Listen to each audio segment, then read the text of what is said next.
हम आपसे पहलवान भाई, आप सोचिए सलूक मार तो हमका छोट आपसे नहीं हो जाए, अपना मुक्ति बनाए। झुकता वही है, हाँ। झुकता वही है जो जान होता है, हाँ अकड़ता वही है जो एकदम बेजान होता है, जान बेजान होता है जब, है कि नहीं, जो है झुकता वही जिसमें जान होती है। के लिए बहुत बहुत शरीर मांगती है, बहुत खाने की मांगती है। पहलवान के ऊपर बहुत झटका आता है, तो पहलवान के ऊपर बहुत समझना पड़ता है। इन बच्चों को बताइए आप जो है कि थोड़ा ब्रह्मचर्य बैलगाड़ी का भी पालन खिंचले करेंगे का जो है। क साल बैलगाड़ी चली लेवा 14 साल।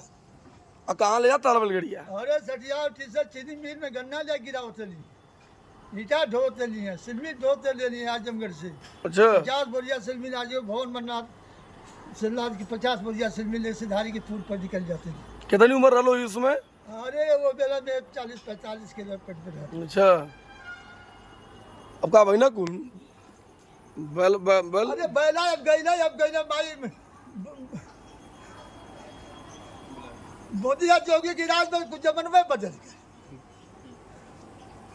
बैल बदल गए, ट्रैक्टर आ गए, बैलगाड़ी खत्म हो गई, मोदी जोगी की राज में मिट्टी का तेल खत्म हो गया, अब सब जमन में बदल चल जाते। आपके पिताजी जो है सुखदेव पहलवान केसरी, जिला केसरी आजमगढ़ के, उनके संगे लड़त रहा ना, उनके साथी रहना, जाता होता रहा। ये बहुत हमारे पिताजी जाता होता उनके साथ।